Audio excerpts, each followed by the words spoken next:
Et donc salut à toutes et à tous les amis, c'est Darkos pour une review Boruto. Oui je sais, ça fait 2 mois et demi, 3 mois que je suis pas venu, j'ai mis des gens en colère, j'ai été insulté, mais je suis là, voilà, dans un premier temps. Ensuite, tu as un timecode juste en dessous de la vidéo, parce que je vais évoquer plusieurs points avant de réellement parler de Boruto, Kawaki et Jura, parce que Darkos là il est un peu en colère, hein.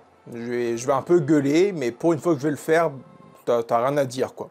Mais si tu veux pas savoir, bah, tu passes le timecode. Alors lors des derniers jours, j'ai reçu beaucoup de commentaires sur Instagram, Twitter, YouTube, Facebook et Snapchat également, pour dire que je vous délaissais complètement, je vous abandonnais, c'était dégueulasse ce que je faisais.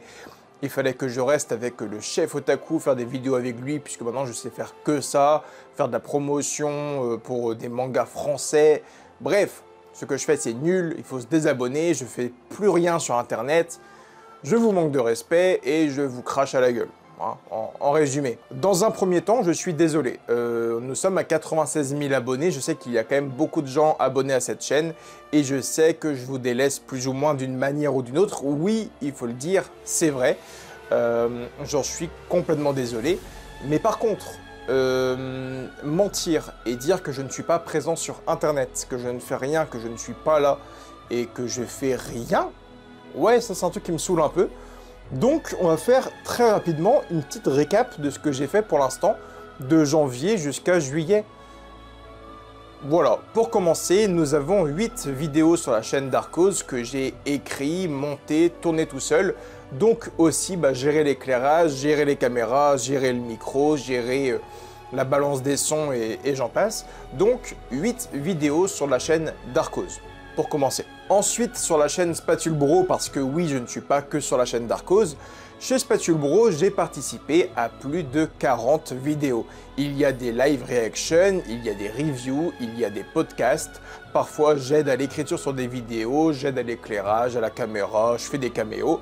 Mais il y a plus de 40 vidéos chez Spatule Bro depuis janvier. Donc déjà là on est à 48 vidéos.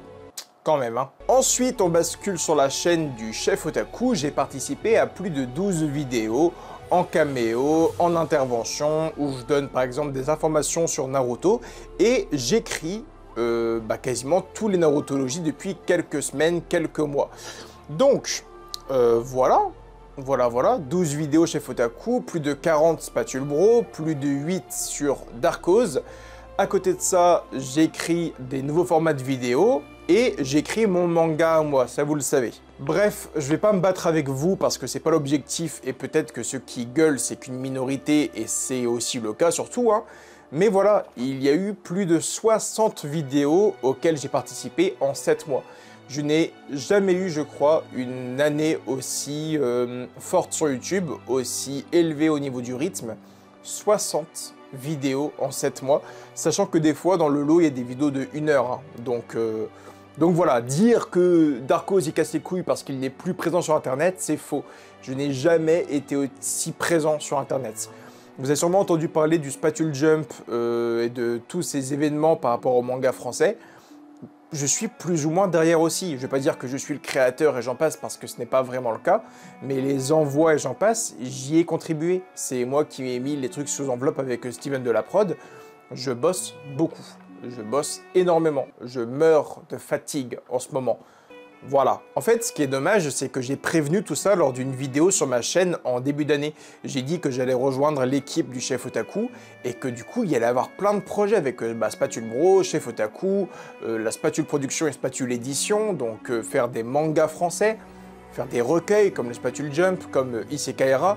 Et forcément, il y a de la recherche derrière tout ça et il y a aussi le fait de faire des envois. Donc voilà. Et en plus, là, j'ai créé avec le chef otaku il y a 2-3 jours un nouveau format sur Instagram de news par rapport à la pop culture que vous retrouvez maintenant sur l'Insta du chef. Donc je bosse sur plein de formats et ça se trouve vous les voyez dans la vie de tous les jours, vous ne savez pas que je suis derrière, mais c'est le cas. J'aimerais aussi que vous preniez en compte le fait que depuis que j'ai créé Dragon Ball Kakume et Naruto Shometsu, je ne suis plus qu'un simple vidéaste, je suis plus ou moins un mangaka français. Et je vous l'ai dit à plein de reprises, je crée actuellement mon manga à moi. Vous voyez des personnages qui apparaissent sur le côté. Je suis gentil, c'est pour m'excuser. Voilà, il y a 3 personnages qui apparaissent. Je crée actuellement mon manga pour espérer être édité un jour. Je crois fort en mon projet, je le travaille très durement. J'ai une équipe vraiment folle. Et voilà, je bosse énormément. Je travaille aussi à côté Naruto Origins. Vous allez me dire, mais Darkos, t'en parles depuis un an, je sais, juste que je travaille le truc à 100%. J'ai travaillé un opening, un générique avec des personnes que j'adore, extrait maintenant pour vous prouver un peu que la chose est un peu travaillée quand même.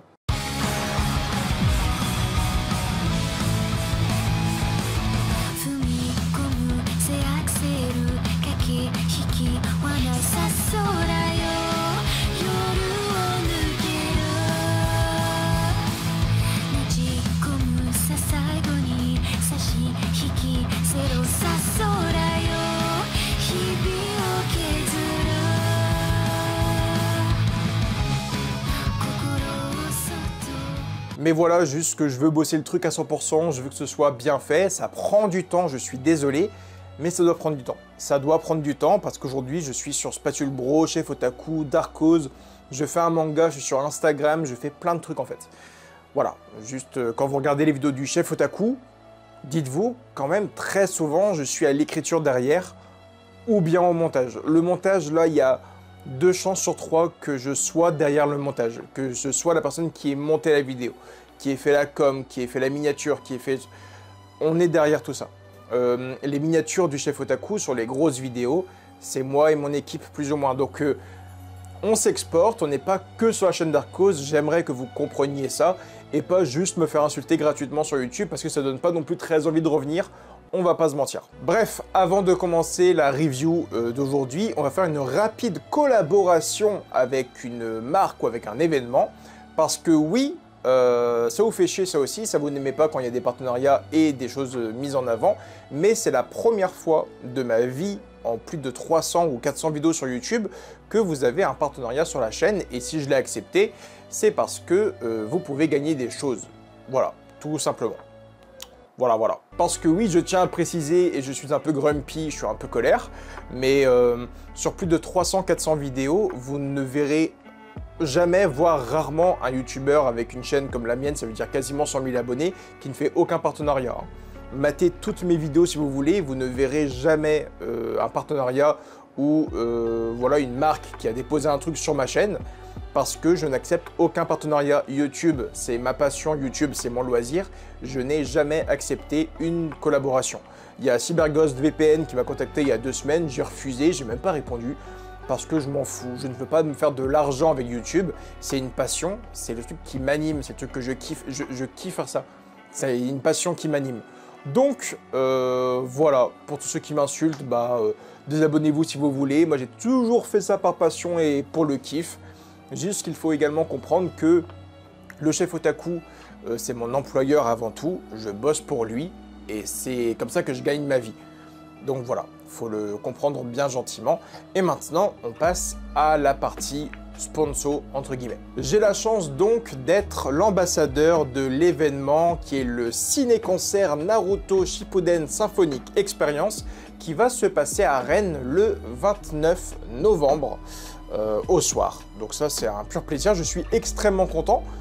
Je ne fais pas de vidéos sur YouTube, mais je deviens ambassadeur du ciné-concert. Trop cool. Et justement, pour l'événement, j'ai 2 places de concert à vous faire gagner. Donc si tu veux venir au ciné-concert de Rennes, tu as quelque chose à faire qui est très simple. C'est aller sur Instagram, sur mon Instagram, rejoindre le réel qui parle donc du ciné-concert. Tu tags 3 potes à toi et tu dis « je participe ». Voilà, c'est très simple, il n'y a rien de plus à faire. Voilà, c'est très simple. Le tirage au sort va donc se dérouler fin août. On va tirer au sort la personne et je vais l'appeler via Instagram bien évidemment pour lui annoncer qu'il est l'heureux gagnant du ciné-concert, qu'on peut pouvoir se rencontrer là-bas, se rejoindre là-bas. Donc voilà. En tout cas, encore une fois, c'est un pur plaisir d'être l'ambassadeur d'un événement comme ça, d'un ciné-concert. Moi, j'ai vu le concert du Grand Rex où il y avait Kishimoto et Ikemoto à l'événement. On a vu l'avant-première un extrait de ce que pouvait être le ciné-concert Shippuden. C'était une masterclass. Je l'avais vu avec Alexandre, c'était un plaisir, c'était un grand kiff. Maintenant, c'est à vous de jouer. Il y a un jeu concours qui est en place. Vous avez juste à taguer 3 potes et à dire « je participe ». C'est très simple. Et vous remportez des places de concert pour plus de 100 voire 200 balles. Donc c'est cadeau. Allez-y et profitez surtout, c'est un événement majestueux. Bref, Darkos Grumpy, il va se calmer un peu et il va commencer la review du chapitre numéro 22, 23 et 24 de Boruto To Blue Vortex. J'ai quand même été assez absent, hein, on va pas se mentir. Qu'est-ce qu'il est méchant celui-ci, hein? C'est très pervers comment j'ai fait le truc. Je me suis rendu compte juste après, mais j'étais très absent, je suis désolé, mais c'est parti. Merci. C'est parce que l'amour est un sentiment si particulier qu'il est aujourd'hui encore si difficile à comprendre. Que ce soit pour une créature tout juste née, pour un homme ayant connu l'amour mais aussi tout perdu, ou même pour un traître qui, malgré sa haine des Otsutsuki, cherchera toujours d'une manière indirecte à aider celui qu'il considère comme son petit frère. Tout cela, je vous le disais déjà il y a plusieurs années. Si Naruto nous parlait des parias, de la guerre, de la perte, mais surtout de la manière de vivre avec ses émotions, Boruto, quant à lui, a toujours arboré un thème bien précis, l'amour. Code, Boruto, Ada, Kawaki, Sarada et Sumire possèdent une puissance que l'ancienne génération ne possédait parfois même pas de leur vivant. Mais contrairement à leurs parents, ils ne connaissent pas ce sentiment, celui de pouvoir aimer et d'être aimé. Dans les derniers chapitres, Jura, quant à lui, a pris conscience à travers les livres, mais surtout à travers l'accident d'Inojin, que l'amour n'était qu'un point faible. Un piège, selon lui, qui pousse les hommes et les femmes à courir vers la mort. C'est aussi pour cette raison qu'en voyant Matsuri se faire tromper par Konohamaru, qu'il était déjà prêt à renoncer à ce sentiment si particulier. Mais en vivant, en observant, en analysant, il a compris que résumer l'amour de manière aussi simpliste était sans doute l'une de ses plus grandes erreurs. Car au fond, même le plus grand des monstres a sans doute lui aussi le droit d'aimer et d'être aimé. Si l'amour a poussé un garçon à se sacrifier prématurément pour d'autres porteurs de rêves inébranlables, alors cet amour-là peut aussi pousser à se dépasser et à éveiller une puissance jusqu'alors inimaginable. C'est ce que nous avons découvert avec Sarada, Imawari ou Kawaki. Par le désir de protéger ceux qu'ils aiment, ils ont trouvé une nouvelle voie vers la puissance. Alors, peut-être que l'arbre lui aussi, s'il venait un jour à comprendre ce qu'est l'amour, pourrait atteindre de nouveaux sommets. Et c'est précisément ce que Boruto Otsutsuki explique de façon indirecte à son ennemi dans les derniers chapitres. Tu n'es qu'un simple arbre, et tant que tu ne comprendras pas ce qu'est l'amour, tu resteras qu'un simple Shinjuego. Ce qui sous-entend qu'en aimant et en souffrant, Jura pourrait évoluer et même changer de forme. C'est alors qu'on comprend le lien si particulier qui unit Jura à Naruto Uzumaki. On s'est toujours demandé pourquoi lui. Pourquoi le 7e Hokage? Quel est ce lien qui unit les deux personnages? Eh bien, c'est en lisant le dernier chapitre de Boruto que l'on comprend tout.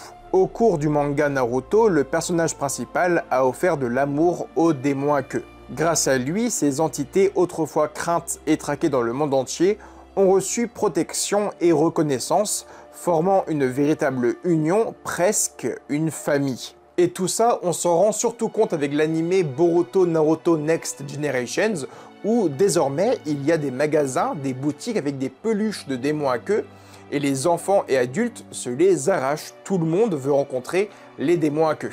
Jura, lui aussi un démon à queue, ne comprend pas l'amour, ou du moins pas ses nuances. Il a donc toutes les raisons de se rapprocher de celui qui a su tendre la main à ses semblables. Cet homme qui, à l'image du Rikudo Sennin en son temps, a transformé des blocs de haine en êtres capables eux aussi d'aimer à leur tour. C'est donc en parlant avec Naruto Uzumaki qu'il pourrait ressentir pour la première fois ce que signifie aimer ou bien être aimé. Cependant, c'est bel et bien en dévorant cet homme légendaire qu'il se transformera. Pour la faire simple, Jura devra être le responsable de sa propre tristesse. Car d'une manière ou d'une autre, il aura tué la personne la plus importante pour lui, la personne qui pouvait le changer pour le meilleur. Et dans toute cette histoire, il y a également un homme, ou plutôt un jeune homme qui prétend se moquer de l'amour, et c'est Kawaki. On sait pertinemment que s'il a levé ses limitateurs avec Amado Senzu,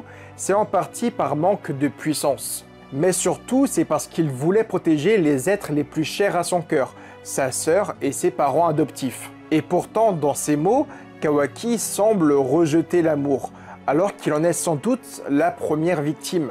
Et là où c'est subtil, c'est est-ce qu'il ne nous dit pas à nous lecteurs qu'il aurait préféré ne jamais connaître ce sentiment tant il fut fort et douloureux à la fois. C'est très certainement le cas car c'est justement l'un des grands axes d'écriture autour du personnage de Kawaki Uzumaki. Il est celui qui souffre le plus profondément de l'amour, un sentiment si simple, si pur à l'origine, mais qui s'est peu à peu déformé en une obsession malsaine. Quelque chose qui l'a poussé à vouloir tuer son propre frère et à s'en prendre à Naruto et Hinata, ceux qu'il considérait pourtant comme ses parents. Le combat d'aujourd'hui n'est donc pas seulement une fatalité opposant le Jubi au ninja. Cet affrontement met en scène ceux à qui l'amour leur a été arraché. Ils sont parmi les plus puissants de ce monde, mais il leur manque cette chose que même le plus faible et le plus jeune a le droit de ressentir, l'amour. Kawaki félicite tout de même l'instinct de Jura d'avoir un jour porté son attention et son dévolu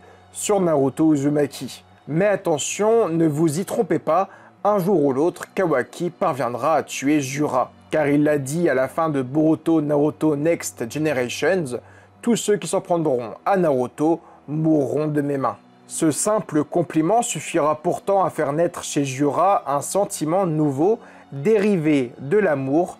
On parle ici de la fierté. Pour la première fois, l'antagoniste principal apparaît avec un visage qui semble doux et à la fois souriant. Comme si l'éloquence de Naruto Uzumaki avait traversé l'espace d'un instant son fils adoptif. Mais alors que Jura semble s'éveiller à une forme de lumière, Hidari surgit avec un nouveau mot, une nouvelle émotion, le dégoût. Le dégoût de voir Jura se réjouir d'un simple compliment humain. Encore une fois, nous avons une situation simple mais qui accentue une fois de plus les tensions grandissantes entre Jura et son bras droit. Car oui, je vous le disais il y a maintenant plusieurs années déjà, et vous le savez, Sasuke est encore vivant au travers de Hidari. Pendant ce temps, bien loin de là, Kashin Koji explique à Ada que la venue de Kawaki Asuna a bouleversé à jamais le futur et les 10 directions. Et c'est justement ce qui pousse Mamushi aujourd'hui à se mettre en route pour tuer Ada. Un démon jusqu'alors bien discret, capable de voir au travers des Senrigan, et surtout de pouvoir retirer au monde entier la capacité de savoir et de comprendre le monde. À travers le Jippo des 10 directions de Kashin Koji, nous découvrons Mamushi en action. Il semble alors posséder plusieurs corps, comme si le Shinjuego de Bug avait trouvé un moyen de contrer l'œil des 1000 lieues de Ada. Une capacité qui, pour rappel, permet à la jeune femme d'analyser et suivre un individu, peu importe la distance et la temporalité, à condition que ça se passe après sa naissance à elle. Cependant, vous l'avez compris, Ada ne pourra pas regarder à 10 endroits à la fois. Voilà la véritable menace que représente Mamushi. Maintenant, comme Kashin Koji, il est temps d'envisager tous les futurs possibles et imaginables. Pourquoi Inojin semble-t-il blessé dans le repère d'Orochimaru? Pourquoi la manche de la veste de Shikadai apparaît-elle? Pourquoi Himawari semble-t-elle craintive face à un personnage? Pourquoi Hidari fait-il face à nouveau à Sarada? Et surtout, pourquoi semble-t-il prêt à poser l'index et le majeur sur le front de quelqu'un, surtout de Sarada? En fait, il s'agit d'une multitude de questions auxquelles je vais vous laisser répondre en commentaire. Pour la faire très simple, les chapitres numéros 22, 23 et 24 mettent quand même beaucoup en avant les combats avec le Rasengan, l'Uzuiko, le Hiraishin, mais surtout le Uzuiko qui se fait annuler par Jura. Ça veut dire que la technique ultime de Boruto a été annulée. Maintenant, il lui faut quelque chose d'autre, il lui faut surtout maîtriser Momoshiki et le Kama. Parce que là, en fait, il énerve, quoi, il est plus à niveau. Kawaki, de son côté, il faut en prendre conscience, il est réapparu avec ses nouveaux pouvoirs. Et si vous ne l'avez pas remarqué, le Kokugan de Kawaki, il a complètement disparu, il s'est complètement éteint, et c'est l'un des mystères du manga, pourquoi son dojutsu n'est plus là. Cela pourrait s'expliquer par le fait qu'il ne s'agit plus maintenant d'un dojutsu, mais que ses capacités font désormais intégralement partie de son corps. Il n'a plus besoin d'activer sa pupille, ni de lancer ses shinjutsu. Tout semble devenu aussi naturel que respirer selon moi. C'est aussi l'occasion pour Kishimoto et Ikemoto de reconnecter avec le tout début du manga où Kawaki faisait face à son frère avec le Kama activé, mais pourtant sans le Kokugan. Alors ça s'explique par le fait qu'à l'époque le Kokugan n'existait tout simplement pas, donc il ne l'a pas dessiné, mais puisqu'il a créé avec le temps, il fallait trouver un moyen de l'effacer ou de le retirer pour faire un écho parfait avec le foreshadowing du chapitre numéro 1. C'est réussi, plus ou moins. Les deux auteurs effacent donc habilement cette incohérence en l'intégrant de façon fluide dans l'évolution actuelle du power-up de Kawaki. Il y a un autre pouvoir de Kawaki qui est quand même assez sympa, c'est le fait de transmettre le pouvoir du Kama dans le récepteur en bâton et de faire exploser des choses à distance. C'est extrêmement stylé, c'est extrêmement cool et je valide très fortement la chose. Mais en tout cas voilà, comme je vous le disais il y a maintenant quelques minutes, quand on retire tout le combat des 3 chapitres, il reste plus grand chose à part l'amour. Du coup j'ai donné mon avis sur le sujet, j'ai plus grand chose à dire, et voilà, c'est la fin de la vidéo. N'oubliez pas qu'il y a le ciné-concert, la participation, moi je vous kiffe, que du love, que de l'amour, et voilà, on se retrouve très vite pour d'autres vidéos, et plein de projets qui arrivent, j'ai écrit plein de choses, je suis pas absent pour rien. J'ai préparé plein de choses pour la chaîne qui vont être assez croustillants. Donc je vous fais plein de gros bisous, je vous aime fort et je vous dis à très vite pour de nouvelles vidéos. Date tes bassos.